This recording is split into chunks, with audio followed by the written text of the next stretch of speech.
doing Q&A here or there? We're doing Q&A here. And then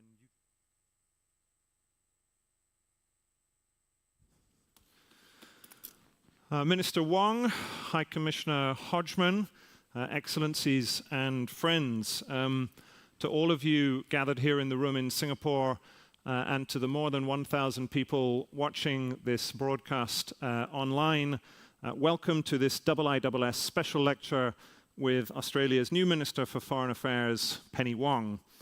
On behalf of our Director General at the IISS, John Chipman, who is one of those watching online, I'd like to say we're especially happy to welcome Minister Wong here to Singapore so early in her new role. We at the IISS have been fortunate to have a number of Australian leaders address us here in Singapore.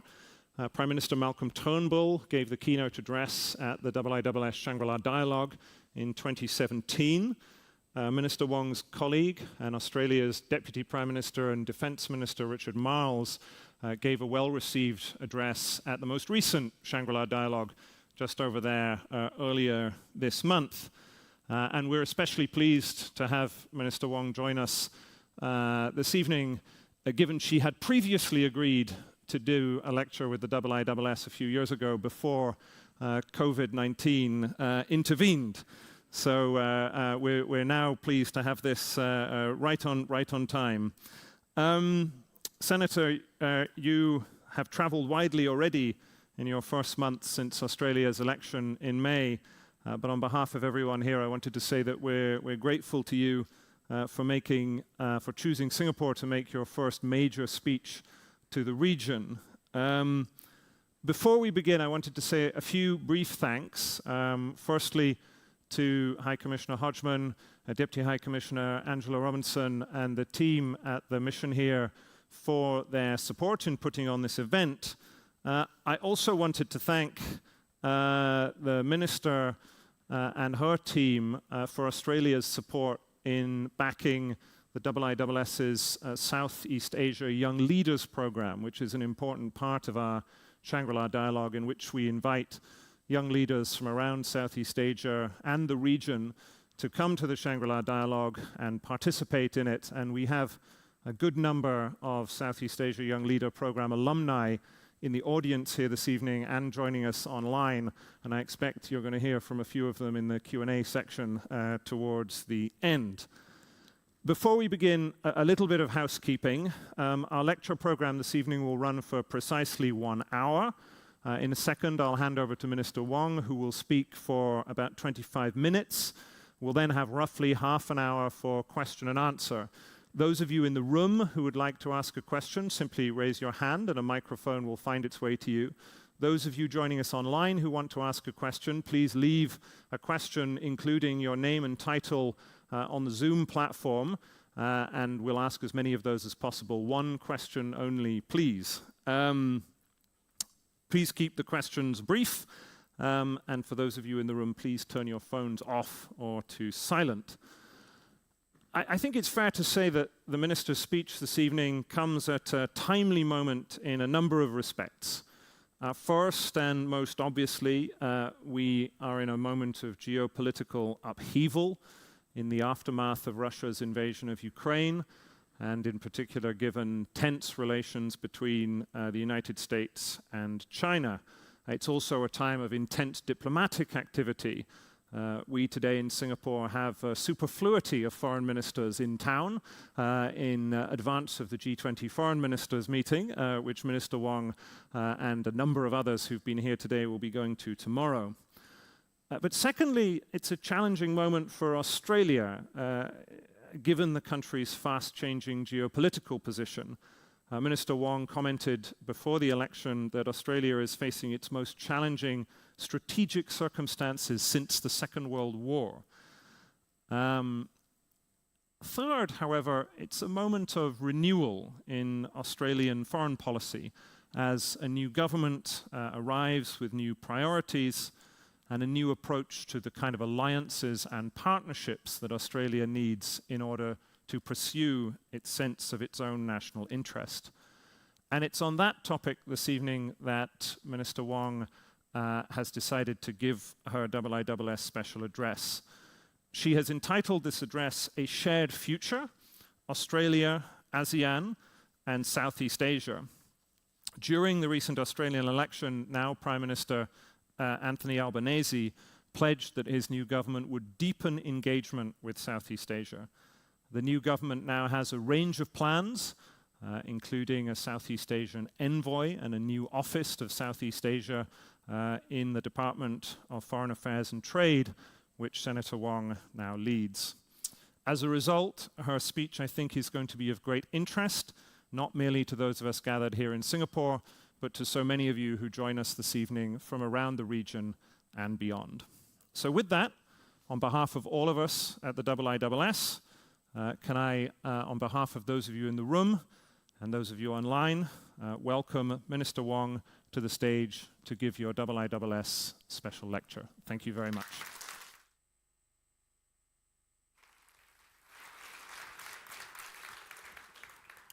Thank you very much, James, and thank you to the IISS for hosting this lecture. And James is right, I was due to come and then COVID happened, so it's only taken us a couple of years and a change of government. It's great to be here as one of the superfluous foreign ministers to which you refer.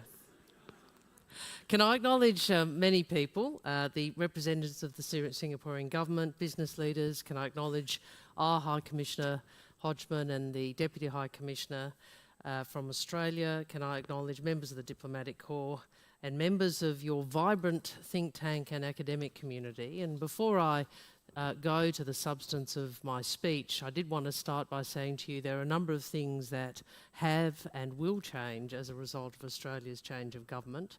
I hope one of them will be and has been the engagement in the region.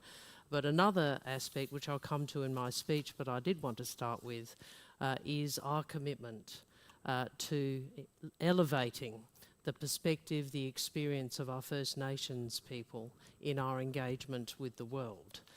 We are privileged to be of a continent in which we have the world's oldest continuous culture as our First Nations peoples. And can I acknowledge, I think Nicole Brown, who's in the audience, who is a First Nations woman from Darwin, who has been acknowledged as the Darwin Citizen of the Year for her work on behalf of the Larrakia Nation, and say to her and to you that the First Nations Australians were our first diplomats, and we are very keen to make sure that is part of how we speak to you about our place in the world.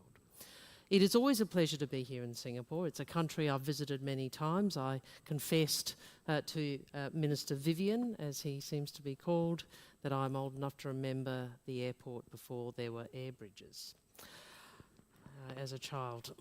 And it is a great privilege to be here as Australia's new Foreign Minister. And I had the honour today of meeting with your Prime Minister, your Deputy Prime Minister and Foreign Minister, who are leaders not only here in Singapore, but also in the region.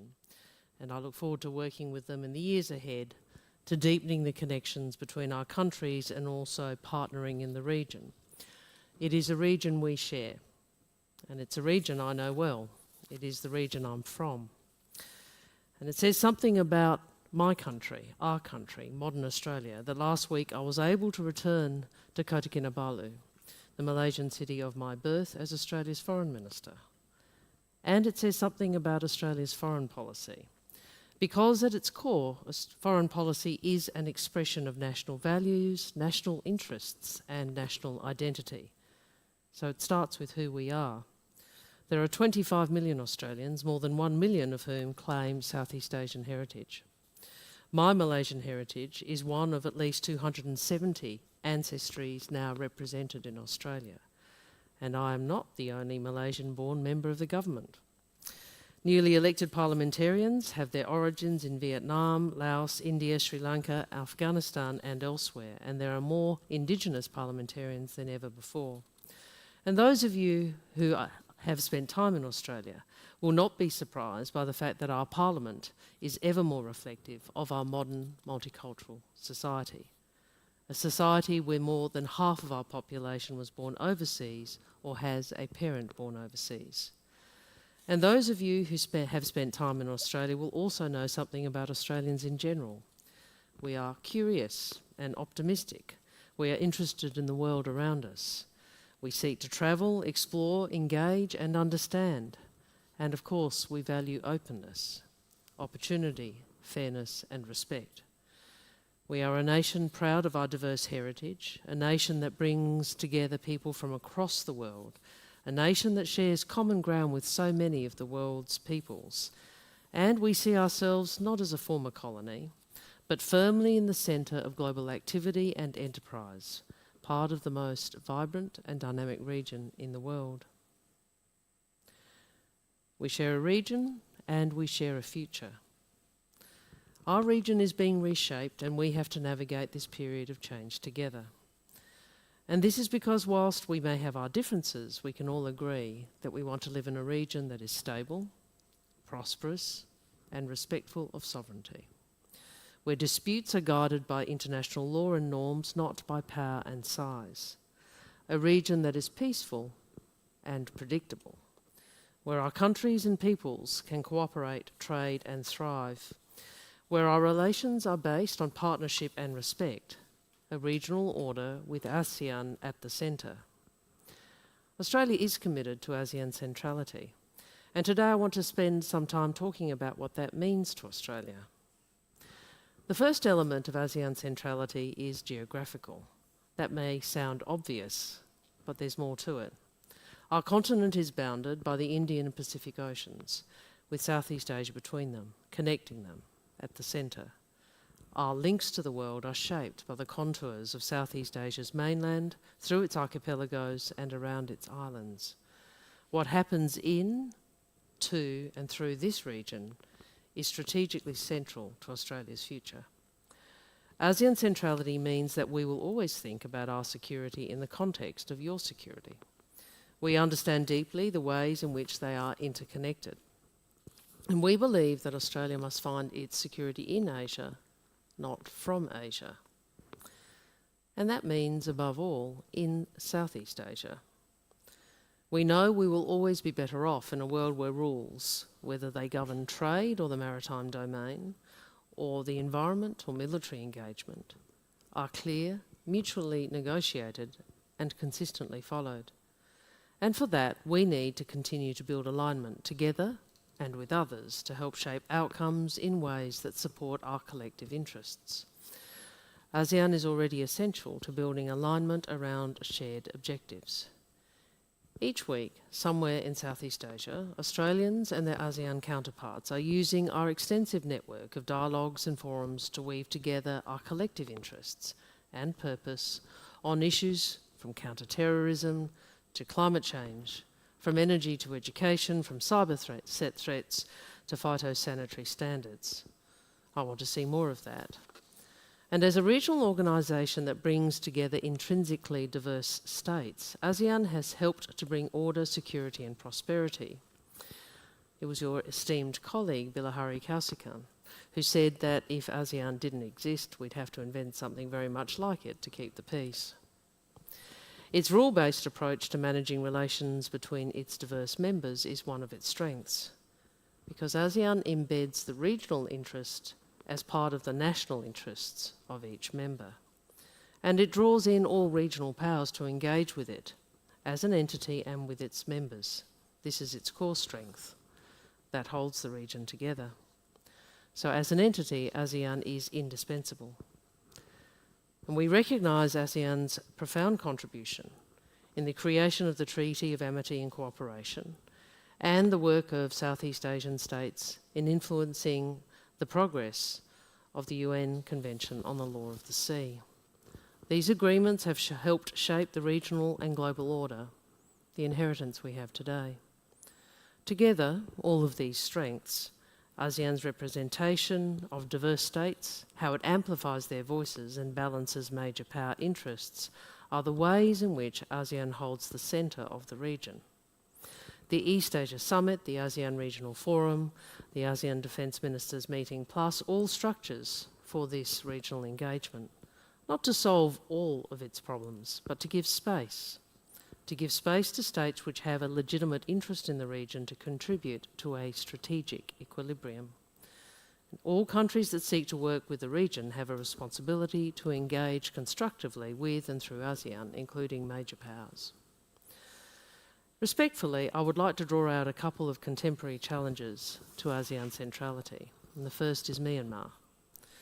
The military coup in Myanmar has reversed years of democratic, economic and development gains, and the regime continues to inflict horrific violence on its own people.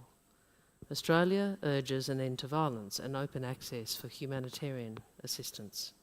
And we call for the release of those unjustly detained, including Australian professor Sean Turnell. We call for inclusive dialogue to support the peaceful return of Myanmar to democracy. There is no doubt that the crisis in Myanmar is undermining regional security and stability.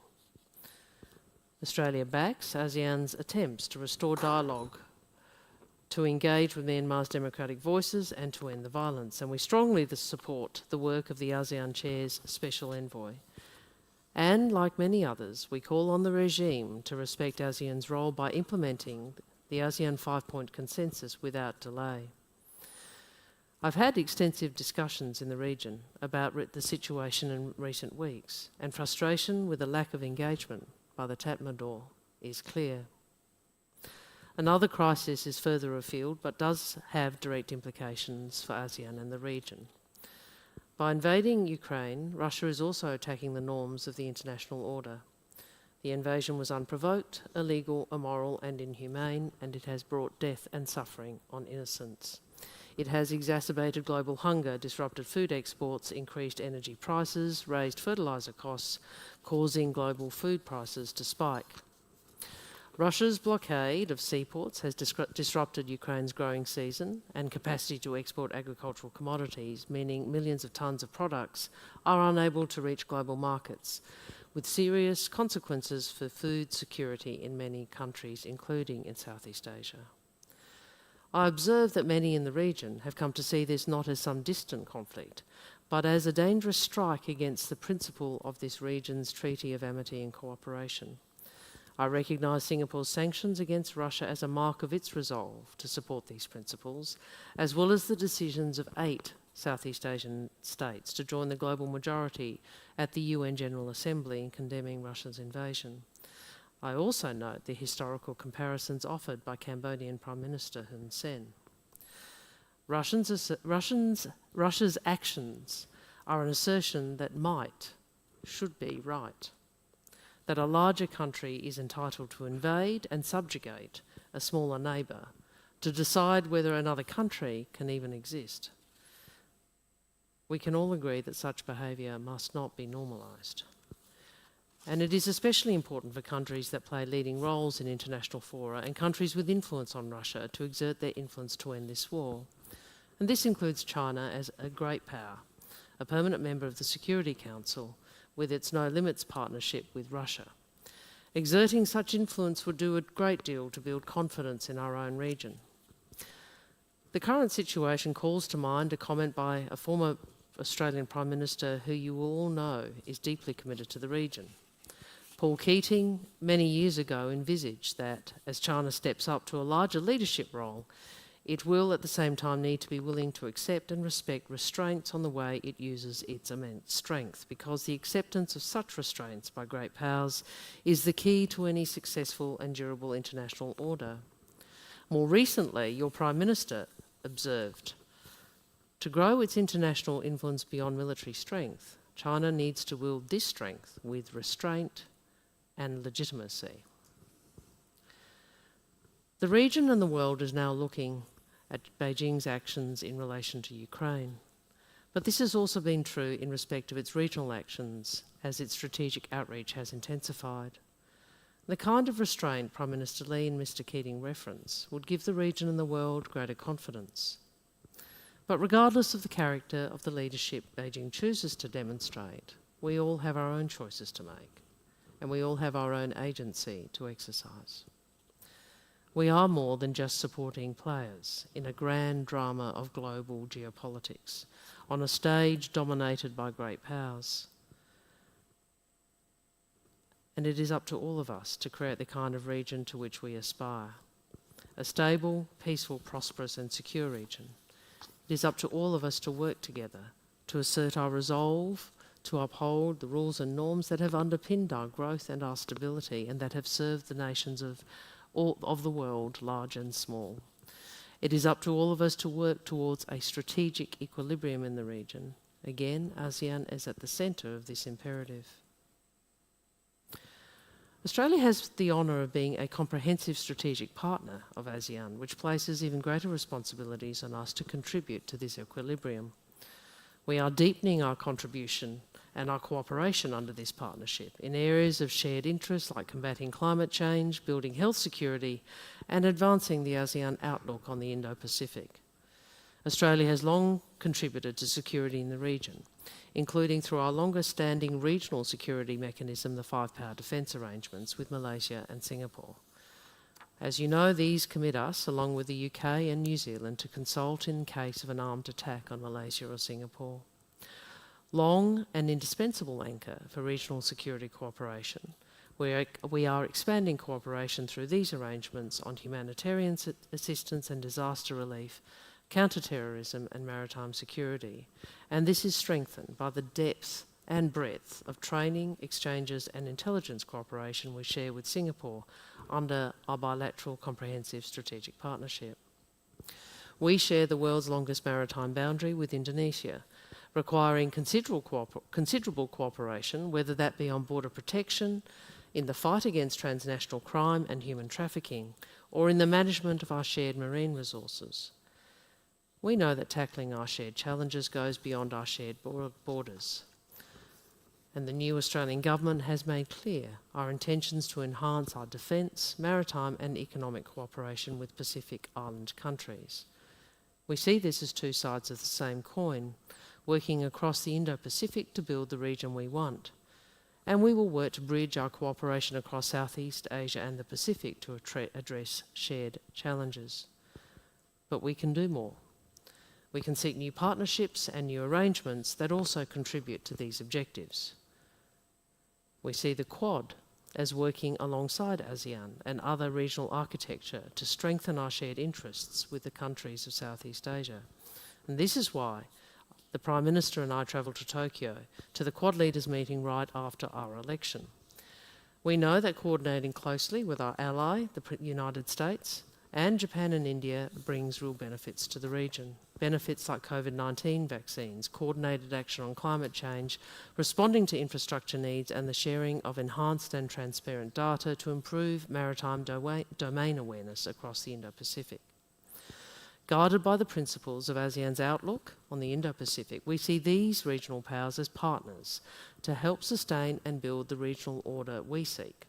An order framed by a strategic equilibrium where countries are not forced to choose, but can make their own sovereign choices, including about their alignments and their partnerships. So it also should not be remarkable that Australia would seek enhanced defence capability from our allies in the form of nuclear-powered submarines. I make this point, this is not a new capability in our region. There are other Indo-Pacific powers that already possess nuclear-powered submarines and have been operating them for decades, and in fact some of them have nuclear-armed submarines. I emphasise again that Australia's submarines will be nuclear-powered, not nuclear-armed, and we have no intention of acquiring such weapons. We also know that acquiring these submarines comes with a responsibility to strengthen the global non-proliferation regime. And we will proceed transparently and in cooperation with the IAEA. Indeed, I met with the Director General of the IAEA earlier this week. We will keep our key partners informed as we progress. For Australia, ASEAN centrality does not mean ASEAN only, but it does mean that our ASEAN partners can count on Australia to understand and respect the interests of the countries of Southeast Asia.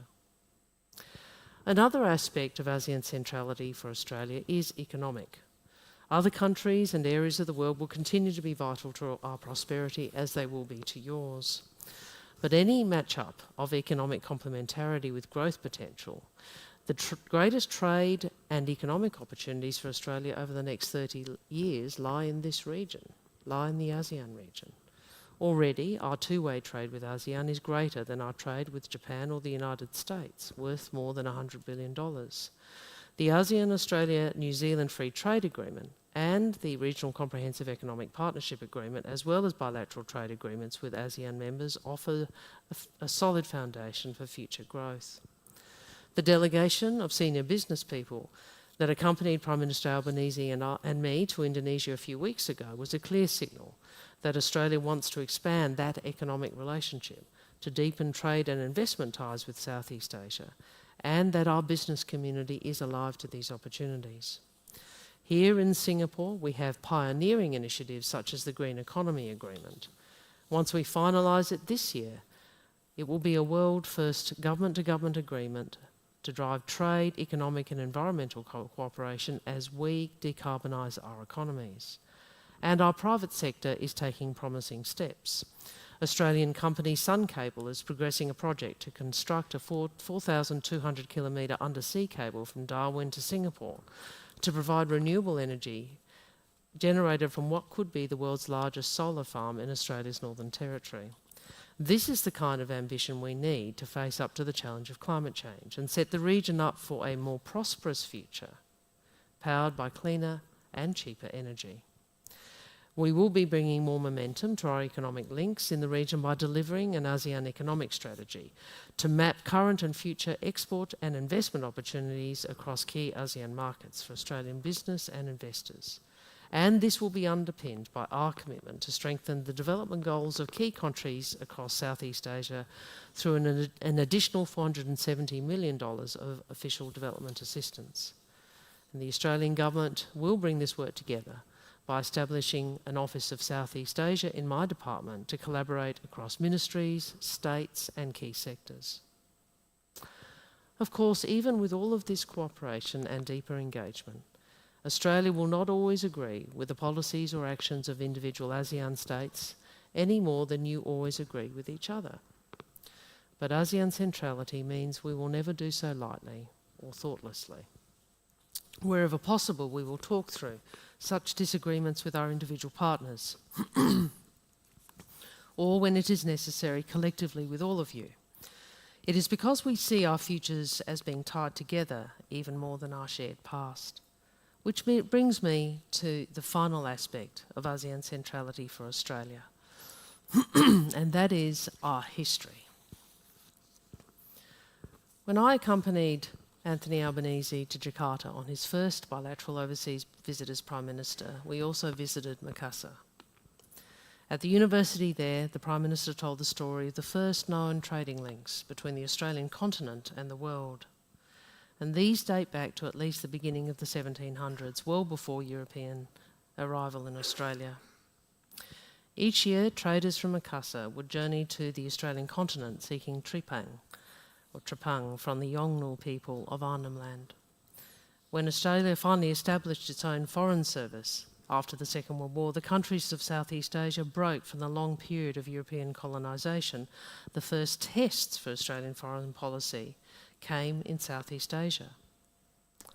We threw our support behind the independence movement in Indonesia, rather than the returning Dutch administration, and we were the first foreign country to make contact with President Sukarno after he proclaimed Indonesian independence in August of 1945. When Indonesia formally became independent in December of 1949, we recognised Indonesian statehood on that day. We supported the formation of Malaysia during Konfrontasi. We were the second country to recognise Singapore when you became independent in 1965. We celebrate 70 years of diplomatic relationships with Cambodia, Laos and Thailand this year, and 50 years with Vietnam next year. We became ASEAN's first dialogue partner in 1974. We worked with Indonesia on the Cambodian peace settlement. APEC would not have been formed without Australia, Indonesia and other ASEAN members working together. So we have been on the right side of history in Southeast Asia. And I'm not the first foreign minister in Australia's history to recognise the importance of our relationships with Southeast Asia. But I am the first to make these statements as an Australian foreign minister who is from Southeast Asia. And I hope that our shared histories will help tie our future histories together. Thank you very much.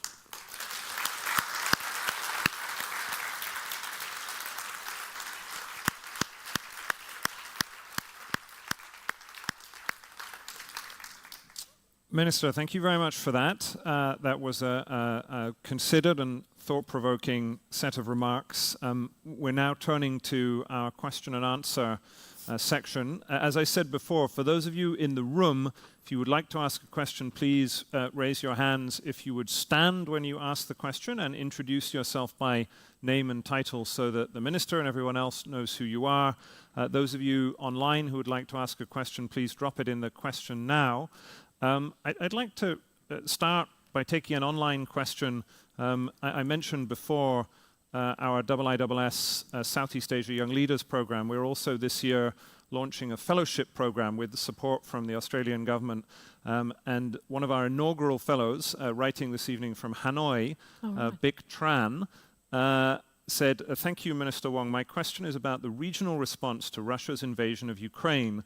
With the exception of Singapore, the responses of ASEAN members have been quite different from Australia's and the West's.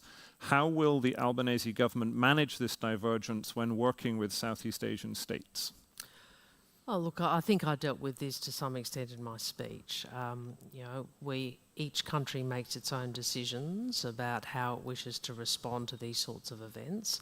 I outlined some of the responses from Southeast Asian nations, including support of, I think it was 8 nations for the General Assembly resolution. What I would rather focus on is why it is that we assert what we assert, along with many other members of the international community. It's because we don't see this as a distant proposition. I mean, the world came together after 2 horrific world wars, including, one which, my family and others in this region suffered greatly as a consequence of World War II. And the settlement at that time and the hope of the international community was that the rules, the laws, the principles in the Charter, in international law, would prevent that style of conflict again. And key amongst those is the principle that another state shall not, by threat or force, compromise another's sovereignty or territorial integrity. So we see defending that principle, as do so many other nations around the world, as very important for global security. Let me take some questions from the audience. So I see at the back Evan Laxmana from Indonesia from the Lee Kuan Yew School. Evan. Evan, hello. Hello, Minister. Thank you for that excellent speech. My question is this. If the relationship between Australia and Southeast Asia continues to grow, as we hope during your tenure, do you foresee that at some point there will be more convergence of strategic interests and views of China? Or do you expect that the differences between Southeast Asian states and Australia regarding China will remain? And how do you intend to navigate those divergences? I don't think we navigate our relationship with ASEAN as entity or Southeast Asian nations through the prism of China. So I think where you start in the question, it's a very political answer, is it saying I don't agree with the premise of the question, but I'm not trying to avoid it. But I think it is important conceptually and intellectually to be very clear. We work with countries of the region on in terms of our shared interests with the region, not only through the prism of our relationship with China. And I think to do that, the latter would be a mistake, because we share so much more. And you heard in the speech, and I have said it quite a lot, and I know, Evan, you are a very active participant in the discussions, including online. You may get sick of me saying it, but I think focusing on the attributes of the region we want is just so important. And I know that sounds simple, but actually within it, what we're saying is we may come from very different places, we may have very different geographies, we may have different economies, we may differ on certain things, but actually we do share quite a lot, don't we? apart from the histories and the issues I've discussed, we share an interest in making sure our region is peaceful, stable and prosperous, where sovereignty is respected. We have an interest in ensuring that international behaviour and international differences are not resolved by power and size only, that they are resolved by reference to international norms and international law. Those are concepts that Indonesia, that Singapore, that Australia, that Malaysia would share. You know, we may differ on how we prosecute those, we may differ on how we articulate them, we may differ in our pragmatism when it comes to, you know, particular facts, but those principles are important. They matter. They matter because as our region is being reshaped, I think we have a responsibility to future generations, and what we all know, I hope, is that those principles and those attributes have contributed to our relative prosperity and relative peace over the decades since the 1940s. Thank you for that. That was a long answer, sorry. I'm getting a little tired. I've been up a long time. We like long answers here. I'd like Do you? to They ask. they don't in Australia. I'd like to ask gets older. Ambassador Chan Heng-chi from Singapore if we can have a microphone brought down to the second row here at the front. Thank you very much. First of all, thank you very much. Welcome, Thank a you. very warm welcome to you, Minister Wong, to Singapore. And thank you very much for that very considered speech and comprehensive speech. It was very nuanced, and thank you for putting ASEAN, you know, so much in the forefront of the speech. My question has to do with Taiwan. I know you had a hard Just to pick time. up an easy topic, yeah. Yeah.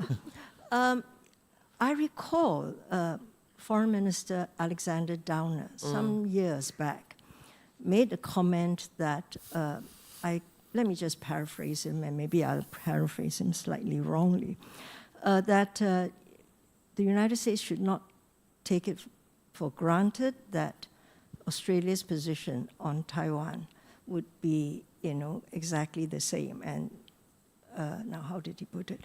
Sort of, he may not do exactly what he would be expected to do. Or Australia would take a stance. So, I'm putting it rather bad. I too had a long day.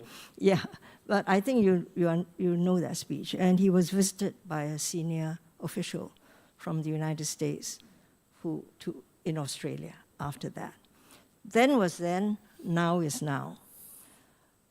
Given AUKUS, can I ask if Australia's position would now be in lockstep with the United States on Taiwan? I think they're very different propositions. So I think it's very important that we start by separating those two propositions. The AUKUS agreement and the agreement to acquire submarines, the latter is a capability decision, which, as I said in my speech, it is unremarkable that a country whose capability needs replacing seeks to replace it. And we are doing so, in terms of procurement from one of our principal ally or the United Kingdom because of the capability that they have. And that decision hasn't, the procurement decision hasn't finally been made. Whatever procurement of capability Australia has, whether it's submarines or air defence capability, we make our decisions in our national interest. Now, the US is our principal security partner, our principal strategic ally, and has been for decades, but Australia makes its decision according to its national interests. The issue of Taiwan, and I do recall Mr. Downer saying that, I recall some other people saying other things. We have a bipartisan position around one China policy. We I think have had a consistent position with some of my political opponents, perhaps saying some different things, that we observe the discipline of not engaging in hypotheticals. What we do continue to say is that we would continue to discourage any unilateral change to the status quo, and to encourage that. I think that is a position consistent with many other partners in the region. Let me turn to one of our online questioners. I've got a lot of questions coming in. I'll try and get through as many as I can. So, Minister, this comes from Ko Salzman, who's from the National Unity Government Support Group, Australia. And so this is a question about Myanmar, the National Unity Government being the one of the disputed governments in Myanmar. The questioner notes support for democratic restoration in Myanmar and a recent statement from DFAT being that has been encouraging for the Myanmar diaspora in Australia, and asks, will the Australian government support more targeted economic sanctions on the Myanmar military and its associates? A couple of points. First, on the engagement with the NUG, we did engage in opposition, and I have, consistent with other partners, said we're open to further engagement. I think we engage at official level, and we would seek to take that further. Targeted sanctions, I think there is a strong case that has been made. They are something that is under active consideration by the Australian government. Let me go to Ian Chong from Singapore, from the National University of Singapore. Ian, you're behind you, the microphone. Thank you. Thank you, Minister, for your very well-considered speech, where I think you said many of the things that we would expect you to say in Singapore. In other words, it was boringly predictable. I'm getting there. So one of the things that you emphasized is ASEAN centrality. How's he going to get out of this? We talked about ASEAN centrality, right? But the point I wanted to try, I actually thought I would like to try and get beyond the phrase. Sure. So that's actually, let me give you an opportunity to get beyond that's the what you did. That's the speech. Well, I obviously need to say it again. Well, so what I would like you to elaborate on is ASEAN is also facing much more divisiveness than before. Much more divisiveness. Divisiveness. It's that centrality that you have talked about and emphasized may not actually be there in ASEAN. How does Australia intend to work within ASEAN that might not get along with itself? I mean, if you've seen the Myanmar situation, you've seen the differences over the response to Ukraine. So that centrality could seem somewhat hollow. How does an Australia intend to engage that ASEAN, especially at a time when it's also the situation exacerbated by a China that's saying, look, this Australian engagement together with its partners is actually highly provocative. It's highly dangerous and destabilizing to the region. Thank you. We don't seek to destabilise, I just make that point. And I don't think Australia's behaviour can I think we are a constructive player in the region. We may not always think we do it as well as we should, but I think Australia's history and the character of Australia's engagement seeks to be constructive. I don't think centrality is predicated on perfect unity, and nor has it ever been. But you are right. There's obviously challenges to the way in which ASEAN manages differences. There are others in the room, perhaps including yourself, whose historical kind of knowledge around ASEAN would be better than mine. But I think if you look at ASEAN's history, in part, not only, but in part, it was created in order to manage differences within the region. So I don't think differences within the region is a new thing for ASEAN to deal with. I do think, as I said in the speech, that Myanmar is potentially a different order of challenge to ASEAN. But I think that the steps that countries sought to take have not had as much progress as we would like, but they were significant steps. So I think so that's my sort of broad observation. If the question is how does Australia engage what I'd say to you is we don't assume that engagement with ASEAN means every ASEAN country will agree with another ASEAN country or another member. You know, we will have bilateral engagement with different nations on some, you know, for some countries we will have, you know, more cooperation. For example, you know, we have a relationship with Singapore that is got a very large defence and training component. That's not the case with other countries. So the nature of the bilateral engagement will be different. My point is, if we think about this notion of strategic equilibrium, and others have different names for this, I think ASEAN matters to that. It matters to that internally, and it matters to that, the concept of, or the framing of strategic equilibrium, because of how it engages with other great powers or other regional powers. So it's not a black and white answer, is it? Minister, let me ask you two questions from our online audience on the same topic, roughly, which is about the Quad. The first of which comes from Shruti Pandalai from New Delhi. She's a fellow at the Institute for Defence Studies and Analysis. And she asks,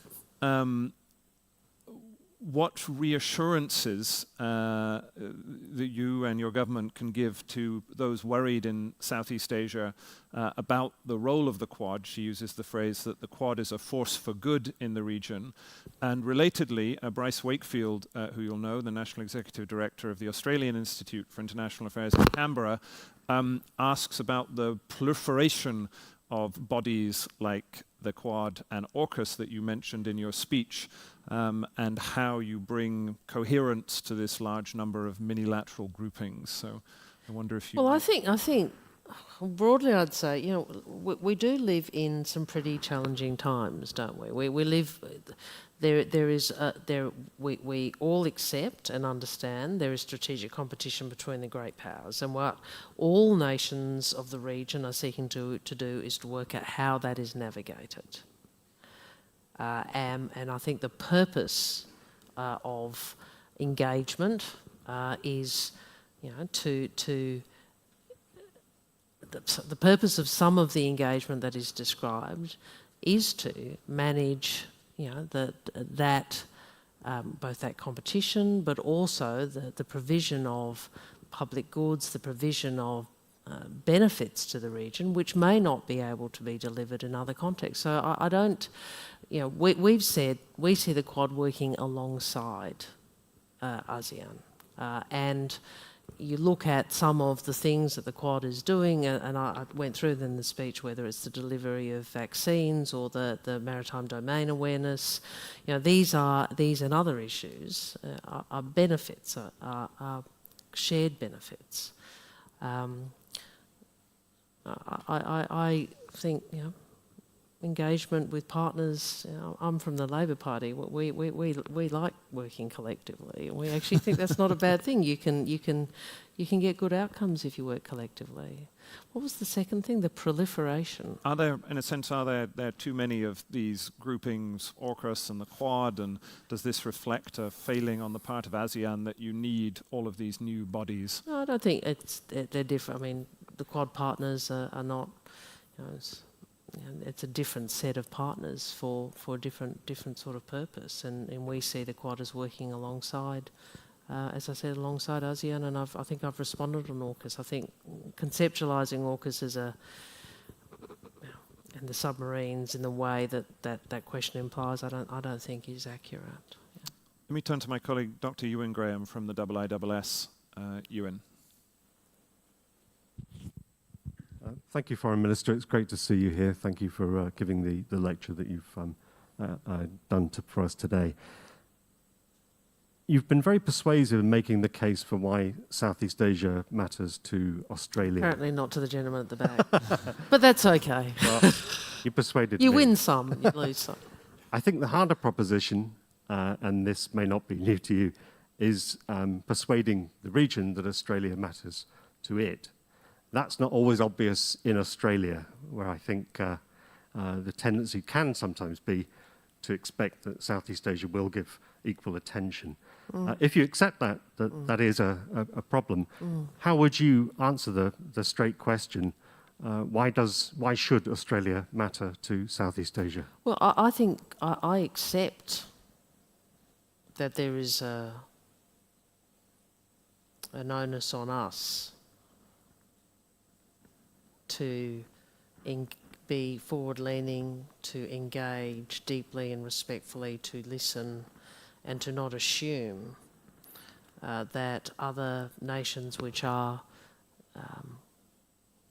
and I use the word preoccupied in a substantive sense, with a whole range of imperatives, whether it's development, climate, strategic competition in the region, what is occurring in Myanmar, etc. So, I mean, I don't, we're not so arrogant as to think people will simply engage with us because we're here. There is an onus on us, and I think you've seen that in the short period since we've been elected.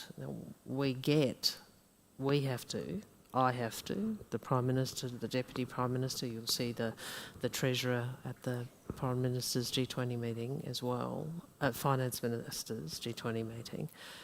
We get that we have to engage, and we have to articulate and demonstrate why it is that we bring, why we have shared interests.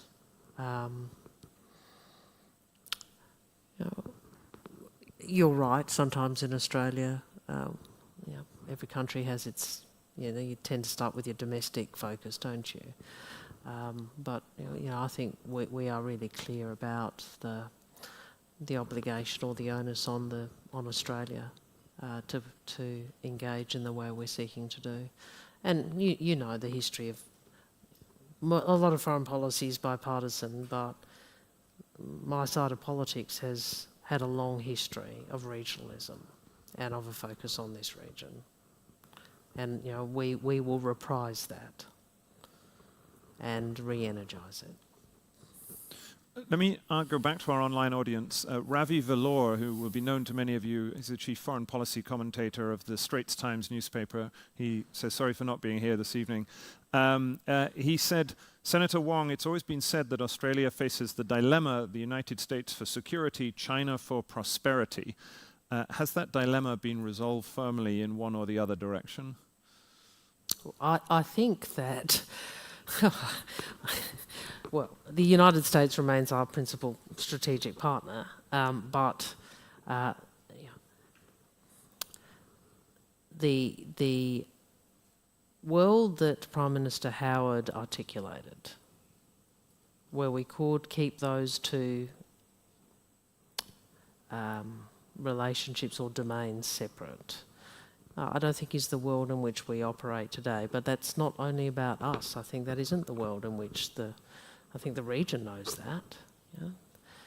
I agree with your Prime Minister where he's publicly spoken about concern that trade, economics, finance is being increasingly utilised for geopolitical purposes, and I think we do need to think about what that means.